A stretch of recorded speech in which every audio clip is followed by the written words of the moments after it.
Morning students. Last class में हम लोगों ने डिस्कस किया था राउल्स लॉ को और Raoult's law for liquid volatile solutions. आज हम लोग एक नया कंसेप्ट लेके देखेंगे अपन, Raoult's law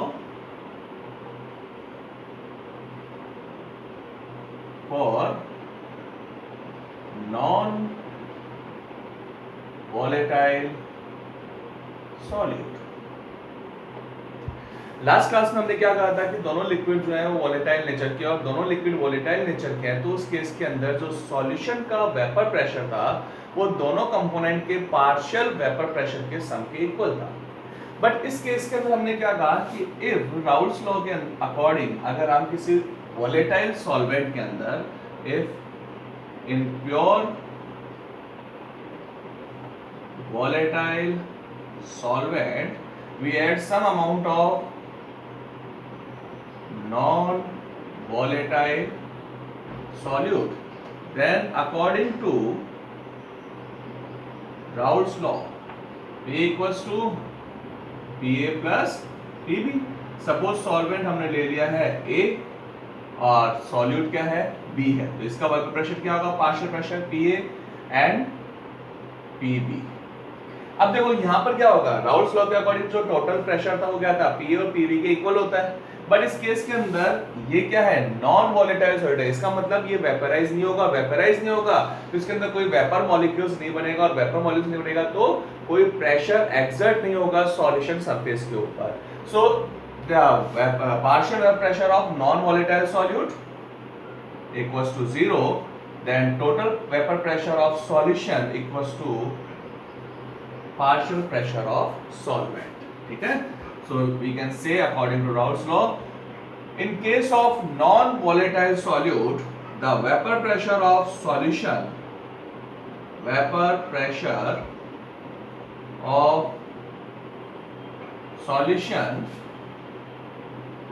equal to the partial pressure of solvent. ठीक है, तो अपने पास जो सॉल्यूशन का वेपर प्रेशर है वो केवल सॉल्वेंट के पार्शियल वेपर प्रेशर के इक्वल होगा, और we can say P equals to P naught A x। Clear है?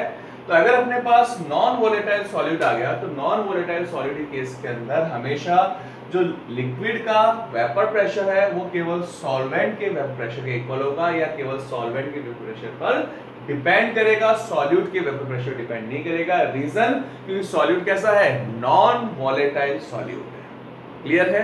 तो ये हो गया हमारे पास point, Raoult's law for non volatile solute. Clear है अपने पास ये नॉन वॉलेटाइल सॉल्यूट? ठीक है, नेक्स्ट पॉइंट पे हम चलते हैं अब, राउल्स लॉ और अगर हेनरी लॉ को कंपेयर करें तो राउल्स लॉ के अकॉर्डिंग क्या था, P equals to P naught A x according to Raoult's law, and according to Henry law P equals to AHX। ठीक है, अगर राउल्ट्स लॉ और हेनरी लॉ दोनों को कंपेयर करें, दोनों में क्या था, हेनरी लॉ के अकॉर्डिंग गैस की सॉल्युबिलिटी जो होता है, गैस का सॉल्युबिलिटी, गैस का mole fraction in solution is directly proportional to the pressure of that gas on the surface of liquid. ठीक है, तो यहाँ पर हेनरी लॉ किसका था, गैस की सॉल्युबिलिटी का था, गैस और लिक्विड की सॉल्युबिलिटी, गैस लिक्विड सॉल्यूशन था कि गैस का लिक्विड के अंदर जो सॉल्युबिलिटी है वो गैस के प्रेशर पे डिपेंड करता है। और राउल्ट्स लॉ के अकॉर्डिंग क्या था, लिक्विड और लिक्विड सॉल्यूशन की बात कर रहे हैं अपन। लिक्विड सॉल्यूशन के अंदर जो प्रेशर है अपने पास वो किसके ऊपर डिपेंड करेगा, मोल फ्रैक्शन, कंपोनेंट के मोल फ्रैक्शन पे डिपेंड करता है। तो P equals to P naught A x और P इक्वल्स टू KHX। अगर अपन राउल्ट्स लॉ और हेनरी लॉ दोनों को एक दूसरे से कंपेयर करें तो हम क्या कह सकते हैं कि Raoult's law as a special case of Henry law, because केवल डिफरेंस किसका है, P नोड A, और यहाँ पर डिफरेंस किसका है, KH, और दोनों ही क्या है, कांस्टेंट वैल्यूज हैं। इसका मतलब अगर कांस्टेंट वैल्यूज को रिमूव कर दे दोनों के अंदर रिलेशनशिप क्या आ रहा है, P प्रोपोर्शनल टू X। तो राउल्ट्स लॉ जो है वो हेनरी लॉ के लिए एक स्पेशल केस है जहां पर हम लोग हेनरी कांस्टेंट को रिप्लेस करते हैं pure vapour pressure of component से। ठीक है, अगर राउल्ट्स लॉ और हेनरी लॉ को दोनों को कंपेयर करें तो राउल्ट्स लॉ क्या है, एक स्पेशल केस है हेनरी लॉ का, जिसमें हम लोग हेनरी कांस्टेंट जो है उसको रिप्लेस करते हैं pure vapour pressure of component से। बाकी दोनों के अंदर सिमिलर चीजें हैं। तो अपने पास राउल्ट्स लॉ क्या है, केवल एक स्पेशल केस है हेनरी लॉ का, जिसमें हम लोगों ने क्या कहा, हेनरी लॉ तो क्या था, गैस के लिए था, और अगर अपन लिक्विड वोलेटाइल सॉल्यूशन की बात करें तो उस केस के अंदर अपने पास राउल्ट्स लॉ आ गया। तो राउल्ट्स लॉ क्या है, एक स्पेशल केस है हेनरी लॉ का। ठीक है, तो ये अपने पास हेनरी लॉ और राउल्ट्स लॉ दोनों को हम लोगों ने कंपेयर कर दिया है। लास्ट क्लास में हम लोगों ने ग्राफ देखा था कि राउल्ट्स लॉ का जो ग्राफ था, या राउल्ट्स लॉ के अकॉर्डिंग अगर हम दोनों वोलेटाइल सॉल्यूशंस के लिए अगर ग्राफ प्लॉट करते हैं तो अपने पास एक लीनियर ग्राफ बनता है अपने पास, जो पी नोड ए से पी नोड बी था, या पी नोड बी से पी नोड ए, जैसा भी हो सकता है अपने पास, किसी एक को कम या ज्यादा लेना है अपने को।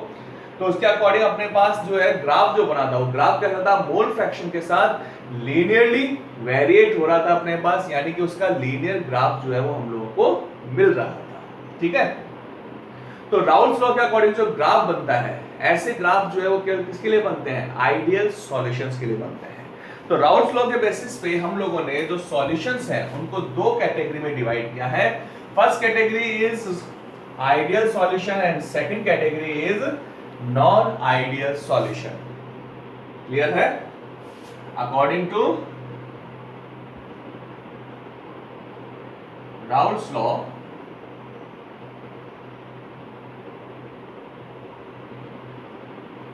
solutions divided into two types. First one is ideal solutions. Ideal solutions कौन सा होता है? Ideal solutions those solutions which always obey the Raoult's law. ठीक है, at any concentration और temperature. अगर किसी भी टेम्परेचर और कंसंट्रेशन पे अगर कोई सॉल्यूशन जो है वो राउल्ट्स लॉ को फॉलो करता है, राउल्ट्स लॉ को ओबे करता है, then that solution is called ideal solution. ठीक है, तो आइडियल सॉल्यूशन का डेफिनेशन हमने क्या कहा कि सॉल्यूशंस दैट ओबे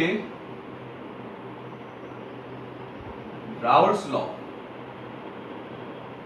ठीक है, ऐसे सॉल्यूशंस जो राउल्ट्स लॉ को फॉलो कर रहे हैं, ओबे कर रहे हैं, वो सब क्या है, आइडियल सॉल्यूशंस। तो हम लोगों को डेफिनेशन क्या बोला इसके अंदर आइडियल सॉल्यूशंस के लिए, the solutions which obey Raoult's law at all the entire concentration or temperature, that's called ideal solution. तो ideal solutions जो होते हैं वो हमेशा राउल्ट्स लॉ को फॉलो करते हैं, और राउल्ट्स लॉ को फॉलो करते हैं इसका मतलब क्या होगा अपने पास कि interaction forces between solute and solvent, interaction forces between solute and solvent always be equal to interaction forces between solute and solvent। यानी solute और solvent का जो इंटरेक्शन फोर्स है वो हमेशा किसके इक्वल होता है, सॉल्वेंट सॉल्यूट के इंटरेक्शन फोर्स के इक्वल होगा।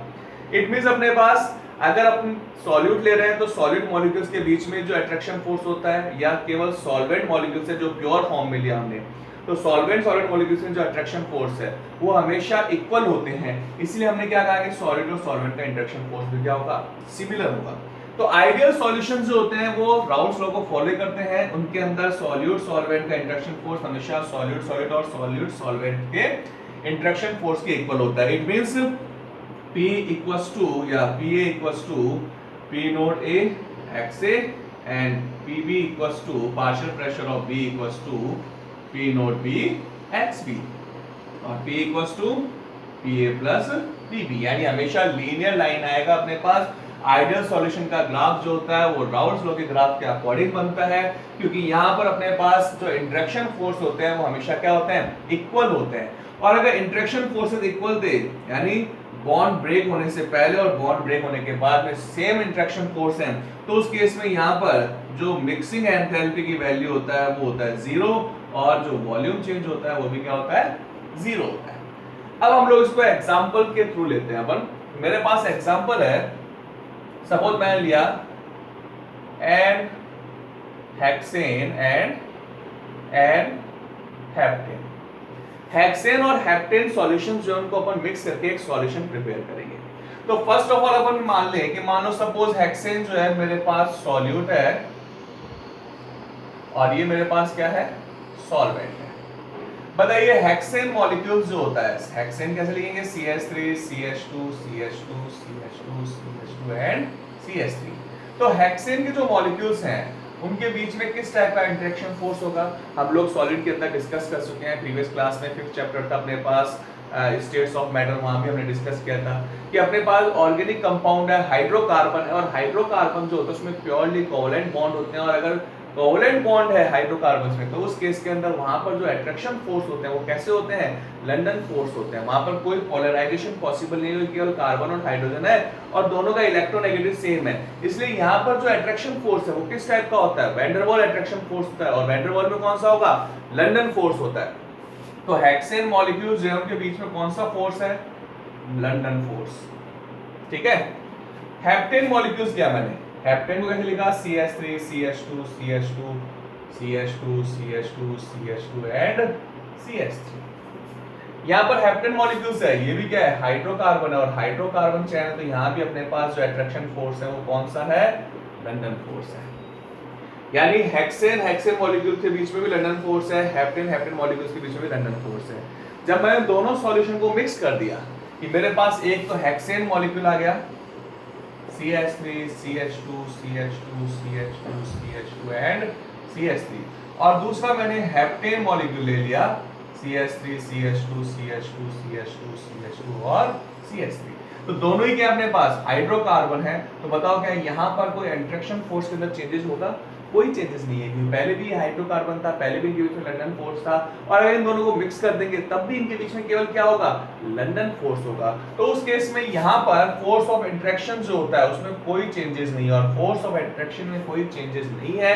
इसका मतलब जितने टेम्परेचर देने पर पहले मॉलिक्यूल्स वोलेटाइल नेचर के थे, पहले मॉलिक्यूल जो वेपराइज होते हैं, उतने मॉलिक्यूल्स सॉल्यूशन के अंदर भी क्या होंगे, वेपर फॉर्म के अंदर आएगा। ठीक है। जितने मॉलिक्यूल्स प्योर हेक्सेन के अंदर वेपराइज हो रहे थे एक कांस्टेंट टेम्परेचर पे, जितने मॉलिक्यूल्स एन हेप्टेन के पहले वेपराइज हो रहे थे कांस्टेंट टेम्परेचर पे, उतने ही मॉलिक्यूल्स सॉल्यूशंस के अंदर वेपराइज होंगे सेम टेम्परेचर पे। यानी उस टेम्परेचर पे इनके नंबर ऑफ वेपर मॉलिक्यूल्स के अंदर कोई भी चेंजेस नहीं होता है, और अगर वेपर मॉलिक्यूल्स में चेंजेस नहीं है तो वेपर प्रेशर भी क्या होगा, कोई चेंज नहीं होगा, अनचेंज रहेगा वेपर प्रेशर। यानी कि वेपर प्रेशर में कोई चेंज नहीं है। वेपर प्रेशर जो है वो किसके अकॉर्डिंग है, राउल्ट्स लॉ के अकॉर्डिंग है। पहले जो वेपर प्रेशर था, जो पार्शियल प्रेशर है, वो हमेशा P नोड A XA के इक्वल होगा, PB जो होता है वो P नोड B XB के इक्वल है। मैंने क्या कहा कि प्योर कंडीशन में जितने वेपर मॉलिक्यूल थे उतने ही किसमें है, सॉल्यूशन के अंदर है। इसलिए अपन ने क्या कहा कि जो पार्शियल वेपर प्रेशर है वो P नोड A और XA या PB इक्वल टू क्या होगा, P नोड B XA के प्रोडक्ट के इक्वल होता है। क्लियर है। तो यहाँ पर इंटरेक्शन फोर्स सेम है, इसलिए इसके अंदर कोई वेरिएशन नहीं होता है, और कोई वेरिएशन नहीं है तो देखो इनके बीच का बॉन्ड ब्रेक किया, तो ब्रेक करने के लिए मेरे को एनर्जी की रिक्वायरमेंट है। अट्रैक्शन फोर्स कौन था, लंदन फोर्स, वीक फोर्स था। तो यहाँ पर फोर्स को मैंने जो ब्रेक करने के लिए सपोज करो X एनर्जी प्रोवाइड की। अब दोबारा यहाँ पर हेक्सेन और हेप्टेन के बीच में अट्रैक्शन फोर्स हुआ, वो फोर्स तो कौन सा है, लंदन फोर्स है। इसका मतलब जितना एनर्जी मैंने बॉन्ड ब्रेक करने के लिए उतना एनर्जी वापस क्या होगा, बॉन्ड फॉर्मेशन के टाइम पे रिलीज होगा। इसका मतलब यहाँ पर एनर्जी में कोई चेंजेस हुआ क्या, कोई चेंजेस नहीं है। एनर्जी में कोई चेंजेस नहीं है, एंथैल्पी में कोई चेंजेस नहीं है। सो डेल्टा H मिक्सिंग की वैल्यू कितना होगा, 0 होगा। ठीक है। और अगर इंटरेक्शन फोर्स में कोई चेंज नहीं है तो जितना डिस्टेंस पहले था मॉलिक्यूल्स के बीच में उतना ही डिस्टेंस अब रहेगा मॉलिक्यूल्स के बीच में। इसका मतलब वॉल्यूम में कोई चेंजेस नहीं होगा, वॉल्यूम चेंजेस की वैल्यू भी क्या होगी, 0 होगा। ठीक है। तो आइडियल सॉल्यूशंस के अंदर इंटरेक्शन फोर्सेस हमेशा इक्वल होते हैं। डेल्टा H मिक्सिंग की वैल्यू 0 होती है, डेल्टा V मिक्सिंग की वैल्यू 0 होता है। तो ये था अपने पास आइडियल सॉल्यूशन जो किसी भी कंसंट्रेशन पे राउल्ट्स लॉ को फॉलो करता है, इसलिए हम इसको बोलते हैं आइडियल सॉल्यूशन। क्लियर है। अब हम बात करते हैं नॉन आइडियल सॉल्यूशंस की। नॉन आइडियल सॉल्यूशन, जैसे हमने कहा कि आइडियल सॉल्यूशन जो है वो राउल्ट्स लॉ को फॉलो करेगा, तो अपने पास जो नॉन आइडियल सॉल्यूशंस है वो राउल्ट्स लॉ को फॉलो नहीं करता है। ठीक है। That solution which not obey the Raoult's law is called non ideal solution, ठीक है, not obey Raoult's law. Ideal solution Raoul's law को ओबे कर रहा था, फॉलो कर रहा था, जबकि नॉन आइडियल सॉल्यूशन जो होता है वो राउल्स लॉ को फॉलो नहीं करता है, ओबे नहीं करता है। इट मींस ये नॉन आइडियल सॉल्यूशन है। अब अगर नॉन आइडियल सॉल्यूशन है तो यहाँ पर जो सॉल्यूशन का वेपर प्रेशर है वो आइडियल सॉल्यूशन के वेपर प्रेशर के कंपैरिजन में क्या होगा, या तो ज्यादा होगा या कम होगा, क्योंकि आइडियल सॉल्यूशन के इक्वल तो हो नहीं सकता, अदरवाइज वो क्या रहता है, आइडियल सॉल्यूशन हो जाता है, ठीक है। बट अपने पास ये राउल्स लॉ को फॉलो नहीं कर रहा है। इसका मतलब कि यहाँ पर जो सॉल्यूशन का वेपर प्रेशर आता है वो आइडियल सॉल्यूशन के वेपर प्रेशर के कंपैरिजन में या तो हायर होगा या लोअर होगा। तो उसी बेसिस पे नॉन आइडियल सॉल्यूशंस जो है उनको दो कैटेगरी में डिवाइड किया हम लोगों ने। First solutions, non ideal solutions which shows positive deviation from the ideal behavior, and second one is shows the negative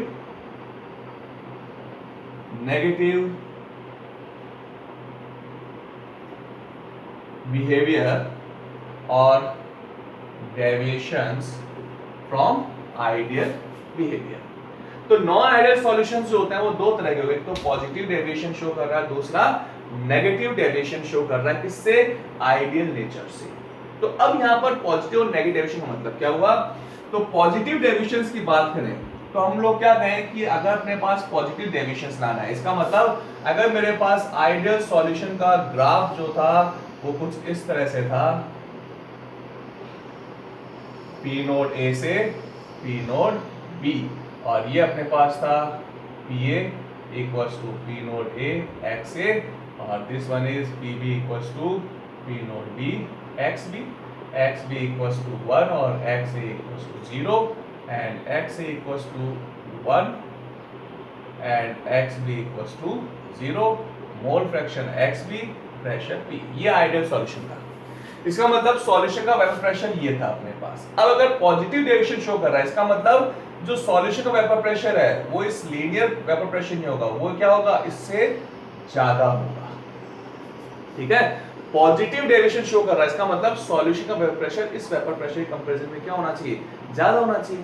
vapour pressure ज्यादा कब होगा, हम लोगों ने वेपर प्रेशर के लिए जो फैक्टर्स थे वो स्टडी किए थे। क्या स्टडी किया था हमने कि वेपर प्रेशर इंक्रीज कब होता है, या तो टेम्परेचर इंक्रीज कर दे, और अगर टेम्परेचर कांस्टेंट है तो उस केस के अंदर वेपर प्रेशर जो है वो डिपेंड करता है इंटरेक्शन फोर्सेस के ऊपर, किसके, मॉलिक्यूल्स के इंटरेक्शन फोर्स के ऊपर, ठीक है। तो अगर यहाँ पर सॉल्यूट और सॉल्वेंट मॉलिक्यूल्स जो है, क्योंकि सॉल्यूशन की बात कर रहे हैं कि सॉल्यूशन का वेपर प्रेशर इंक्रीज हो रहा है, तो हम क्या कह सकते हैं कि अगर सॉल्यूट और सॉल्वेंट के जो मॉलिक्यूल्स हैं उनके बीच में अगर इंटरेक्शन फोर्सेस वीकर होगा तो ज्यादा मॉलिक्यूल वेपराइज होगा और वेपर प्रेशर इंक्रीज होगा। तो हम यहाँ पर क्या कहेंगे, in positive deviation the interaction forces between solute and solvent is lesser than solute and solvent। क्या चीज है ये, इंटरेक्शन फोर्सेस है। हम बात कर रहे हैं यहाँ पर इंटरेक्शन फोर्स की, कि सॉल्यूशन के अंदर जो सॉल्यूट और सॉल्वेंट मॉलिक्यूल्स हैं उनके बीच में इंटरेक्शन फोर्सेस प्योर फॉर्म के कंपैरिजन में कम होता है, और प्योर फॉर्म के कंपैरिजन में इंटरेक्शन फोर्सेस कम होता है, इसलिए मॉलिक्यूल्स ज्यादा अमाउंट में वेपराइज होगा, और ज्यादा अमाउंट वेपराइज होगा तो वेपर प्रेशर क्या होता है, इंक्रीज हो जाता है, यानी पॉजिटिव वेपर प्रेशर होता है। इट मींस इस केस के अंदर पीए जो पार्शियल वेपर प्रेशर है सॉल्यूशन का is always be greater than P naught A x A and PB greater than P naught B x B. It means जो partial vapour pressure होना चाहिए था सॉल्यूशन का, ठीक है, क्योंकि प्योर कंपोनेंट का तो कितना है, पी नोड ए है, वो तो कांस्टेंट है, तो जो सॉल्यूशन का जो वेपर प्रेशर होना चाहिए था उसके कंपैरिजन में यहाँ पर सॉल्यूशन के अंदर जो पार्शियल वेपर प्रेशर होता है वो हमेशा क्या होता है, ज्यादा होता है, यानी लाइन से ऊपर की तरफ चले गया, ठीक है। तो इंटरेक्शन फोर्स कम है, ज्यादा मॉलिक्यूल वेपराइज होगा, इसलिए वेपर प्रेशर इंक्रीज होता है। इस केस में डेल्टा एच जो मिक्सिंग है उसकी वैल्यू भी क्या होती है, पॉजिटिव होता है। इसका मतलब ये जो प्रोसेस है वो कैसा है, एंडोथर्मिक प्रोसेस है। और डेल्टा वी मिक्सिंग की वैल्यू जो होती है वो भी पॉजिटिव होता है। इसका मतलब वॉल्यूम क्या होता है, इंक्रीज होता है। अब इस ओवरऑल कांसेप्ट को हम एक्सप्लेन कर देंगे एग्जांपल से। एग्जांपल क्या लिया, मैंने लिया इथेनॉल मॉलिक्यूल या अल्कोहल मॉलिक्यूल्स लिया। अब अल्कोहल मॉलिक्यूल्स जो है उसमें अल्कोहल मॉलिक्यूल्स के बीच में जो अट्रैक्शन फोर्स है वो किस टाइप का है, हाइड्रोजन बॉन्डिंग है, स्ट्रॉन्गर हाइड्रोजन बॉन्डिंग। और जब स्ट्रॉन्ग हाइड्रोजन बॉन्डिंग होता है तो मॉलिक्यूल ज्यादा एसोसिएटेड फॉर्म के अंदर होता है। ठीक है, अब हमने क्या किया, ये जो अल्कोहल है इसके अंदर साइक्लोहेक्सेन जो है उसको मिक्स कर दिया। साइक्लोहेक्सेन ऑर्गेनिक कंपाउंड है, कोवलेंट कंपाउंड है, हाइड्रोकार्बन चेन है इसके अंदर। इट मींस साइक्लोहेक्सेन मॉलिक्यूल्स जो होते हैं उनके बीच में केवल किस टाइप का फोर्स होता है, लंदन फोर्स होता है, वीक इंटरेक्शन फोर्सेस होता है। लेकिन जैसे मैं साइक्लोहेक्सेन के ऑर्गेनिक कंपाउंड जो होते हैं वो अल्कोहल में सॉल्युबल होते हैं, तो जैसे साइक्लोहेक्सेन को हम अल्कोहल के अंदर या इथेनॉल के अंदर डालेंगे, मिक्स करेंगे, तो उस केस में कुछ साइक्लोहेक्सेन मॉलिक्यूल जो है वो क्या करेंगे, हाइड्रोजन बॉन्ड को ब्रेक करेंगे और उनके बीच में आ जाएंगे। ठीक है, ये स्पेस कौन ऑक्यूपाई कर रहा है, ये स्पेस ऑक्यूपाई कर रहा है साइक्लोहेक्सेन मॉलिक्यूल्स। तो साइक्लोहेक्सेन मॉलिक्यूल्स जो है वो क्या करेंगे, हाइड्रोजन बॉन्ड को ब्रेक करके होस्ट मॉलिक्यूल्स के बीच में आ जाएंगे अपने पास। और ये मॉलिक्यूल जब यहाँ पर आ जाता है तो उस केस के अंदर देखो बहुत सारे चेंजेस हो जाते हैं, क्योंकि यहाँ पर हमने क्या कहा, हाइड्रोजन बॉन्डिंग बहुत स्ट्रॉन्ग बॉन्डिंग था। तो स्ट्रॉन्ग बॉन्ड है तो बॉन्ड को ब्रेक करने के लिए एनर्जी की रिक्वायरमेंट हुई या हीट की रिक्वायरमेंट हुई, वो हीट क्या है, एक्स है। लेकिन जब जैसे साइक्लोहेक्सेन मॉलिक्यूल्स अल्कोहल के बीच में आ गए तो अब अल्कोहल और साइक्लोहेक्सेन मॉलिक्यूल्स के बीच में जो अट्रैक्शन फोर्स होगा वो हाइड्रोजन बॉन्ड के कंपैरिजन में क्या होता है, कम होता है। तो जो एनर्जी रिलीज होगी, वो एनर्जी या हीट रिलीज होगी, वो क्या है, हीट, y है। तो अगर x और y का डिफरेंस निकालें तो जो हीट चेंज है वो हमेशा किस में आएगा, पॉजिटिव में। यानी बॉन्ड को ब्रेक करने के लिए ज्यादा एनर्जी की रिक्वायरमेंट थी, जबकि बॉन्ड का जब फॉर्मेशन हुआ, जो इंटरेक्शन फोर्स थे उसके कारण एनर्जी कम अमाउंट रिलीज हो रहा है। इसलिए जो प्रोसेस है वो कैसा है, एंडोथर्मिक है, डेल्टा एच की वैल्यू क्या है, पॉजिटिव है। ठीक है, सेकंड थिंग देखो, यहाँ पर हाइड्रोजन बॉन्डिंग था, हाइड्रोजन बॉन्डिंग था तो मॉलिक्यूल्स क्या थे, एक दूसरे के पास थे। ठीक है, लेकिन जैसे हाइड्रोजन बॉन्ड ब्रेक हुआ और इसके अंदर साइक्लोहेक्सेन मॉलिक्यूल आ गया, तो साइक्लोहेक्सेन मॉलिक्यूल जब आता है तो इसके अंदर अट्रैक्शन फोर्स जो होता है वो कम हो जाता है, और अट्रैक्शन फोर्स कम होगा तो इनके बीच का डिस्टेंस जो है वो इंक्रीज हो जाएगा, और डिस्टेंस इंक्रीज होगा तो उस केस के अंदर वॉल्यूम जो होता है वो भी इंक्रीज होगा। इसलिए यहाँ पर वॉल्यूम चेंजेस की वैल्यू क्या होती है, पॉजिटिव होता है। ठीक है, तो पॉजिटिव डेविएशन हमारे पास क्लियर है। क्या है पॉजिटिव डेविएशन, पॉजिटिव डेविएशन के केस के अंदर जो सॉल्यूट सॉल्वेंट होते हैं उनके मॉलिक्यूल्स के बीच का जो अट्रैक्शन फोर्स है वो प्योर कंपोनेंट के कंपैरिजन में कम होता है। इसलिए सॉल्यूशन में से ज्यादा मॉलिक्यूल्स जो है वो वेपराइज होते हैं, और सॉल्यूशन में से ज्यादा मॉलिक्यूल्स वेपराइज होगा तो सॉल्यूशन का वेपर प्रेशर जो है वो इंक्रीज हो जाता है। इसी को हम शो करते हैं पॉजिटिव डेविएशन। राउल्ट्स लॉ के अकॉर्डिंग जो आइडियल सॉल्यूशन का ग्राफ था वो लीनियर होना चाहिए था, बट पॉजिटिव डेविएशन केस के अंदर वो इंक्रीज हो रहा है, अपने पास पॉजिटिव शो कर रहा है क्योंकि ज्यादा मॉलिक्यूल्स वेपराइज हो रहा है। ठीक है, सेकंड पॉइंट हमने क्या कहा कि पीए की value P naught A x से और पीबी की value P naught B x से ज्यादा होता है। तो ये पीए और पीबी क्या होता है, सॉल्यूशन का पार्शियल प्रेशर होता है, क्योंकि पार्शियल प्रेशर केवल सॉल्यूशन में ही होता है। तो हमने क्या कहा, सॉल्यूशन के अंदर मॉलिक्यूल ज्यादा वेपराइज हो रहा है तो जो पार्शियल प्रेशर है वो प्योर वेपर प्रेशर और मोल फ्रैक्शन के प्रोडक्ट्स के कंपैरिजन में क्या होगा, ज्यादा होगा। होना चाहिए था इक्वल, लेकिन होगा क्या, ज्यादा। क्यों, क्योंकि इंटरेक्शन फोर्सेस वीक हो गए। ठीक है, और इंटरेक्शन फोर्सेस वीक है इसलिए पॉजिटिव डेविएशन शो करता है। डेल्टा एच की वैल्यू पॉजिटिव होता है, डेल्टा बी की वैल्यू पॉजिटिव होता है, यानी एंथैल्पी चेंजेस भी पॉजिटिव होगा, एंडोथर्मिक प्रोसेस है, और वॉल्यूम चेंजेस भी पॉजिटिव होता है। क्लियर है, तो ये अपने पास हो गया positive deviation from ideal solution. Next अपने पास है नेगेटिव डेविएशन। अब नेगेटिव डेविएशन में क्या होगा भाई, नेगेटिव डेविएशन का मतलब कि अपने पास आइडियल नेचर जो है उससे नेगेटिव होना चाहिए। यानी अगर मेरे पास सपोज करो वेपर प्रेशर, ये आइडियल सॉल्यूशन जो है उसके लिए ग्राफ कुछ हमने इस तरह से प्लॉट किया है।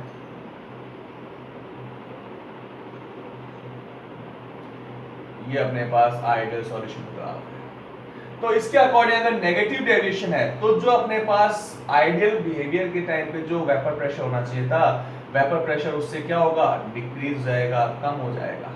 ठीक है, और वेपर प्रेशर जो है वो कम किस केस में होता है? वेपर प्रेशर कम उस केस में होगा जब कम मॉलिक्यूल्स वेपराइज हो, और मॉलिक्यूल्स कम वेपराइज कब होगा?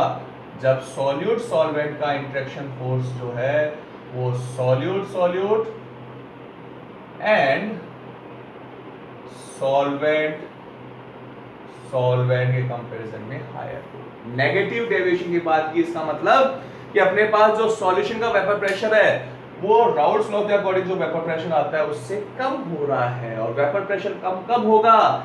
जब अपने पास वेपर मॉलिक्यूल्स डिक्रीज होगा। और वेपर मॉलिक्यूल डिक्रीज कब होगा?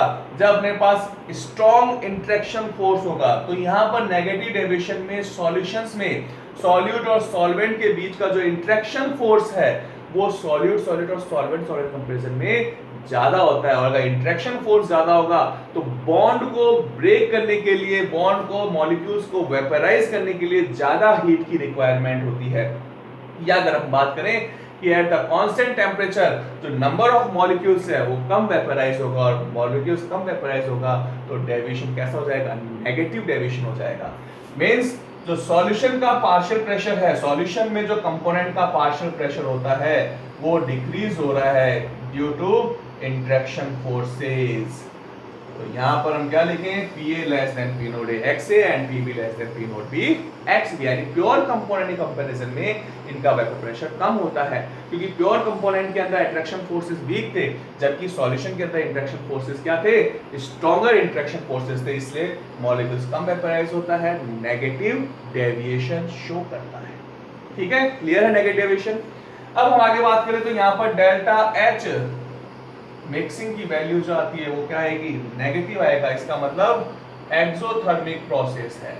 डेल्टा V मिक्सिंग की वैल्यू भी नेगेटिव आता है, यानी वॉल्यूम क्या हो रहा है? डिक्रीज हो रहा है। एग्जांपल यहां पर इसके अंदर मैंने सपोज करो एसीटोन मॉलिक्यूल लिया, तो एसीटोन मॉलिक्यूल है CH3 C double bond O and CH3। Acetone जो होता है वो पोलर नेचर का होता है, क्योंकि oxygen is more electronegative than carbon, तो पोलर नेचर है, डाइपोल मोमेंट होता है। तो एसीटोन मॉलिक्यूल्स के बीच में हमेशा जो इंटरेक्शन फोर्सेस है वो कैसा होता है? Dipole dipole interaction forces. Second molecule लिया मैंने क्लोरोफॉर्म का CH Cl3।